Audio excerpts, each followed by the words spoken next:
Hi friends, mothers day కదా, small surprise ఇద్దామని చెప్పేసి మా మమ్మీకి ఇంకా మేమైతే మెయిన్ రోడ్ వచ్చాము. నాకైతే నో ప్లాన్స్, అసలు థాటే లేదనమాట. సో అన్ఎక్స్పెక్టెడ్గా రావాల్సి వచ్చింది. ఇక్కడికి వచ్చిన తర్వాత ఇంకా నా దగ్గర శారీ ఉంది. సో శారీ ఉంది కాబట్టి ఇంకా బ్యాంగిల్స్, నెయిల్ పాలిష్, క్లిప్స్ ఇవన్నీ తీసుకున్నాను అనమాట. సో వెళ్ళిన తర్వాత నాకు నచ్చినవన్నీ తీసేసుకొని, క్లైమేట్ అయితే చాలా బాగుంది, కూల్గా. సో ఇంకా బ్యాంగిల్స్ ప్లేస్కి అయితే వచ్చేసాము. నాకు నచ్చిన బ్యాంగిల్స్ ఇంకా ప్యాక్ చేయించేసుకొని ఇంకా బ్యాక్కి అయితే వచ్చాను అనమాట. ఇక్కడికి వచ్చిన తర్వాత కేక్స్ అయితే చాలా బాగున్నాయి.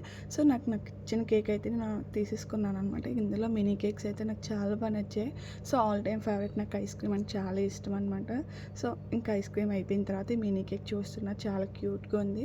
ఇంకా అక్కడ స్నాక్స్ అయితే తినేసి ఇంటికి అయితే వచ్చేసాను అనమాట. ఫాస్ట్గా రెడీ అయిపోయి ఇంకా అమ్మకి ఇంకా గిఫ్ట్ ఇచ్చేసిన తర్వాత కేక్ కట్ చేస్తాను అనమాట. హ్యాపీ మదర్స్ డే అమ్మ. సో చాలా బాగా జరిగింది. మినీ బ్లాగ్ అయితే మీకు ఇక్కడ నచ్చినట్లయితే ప్లీజ్ ఫాలో చేసేయండి. Thank you for watching.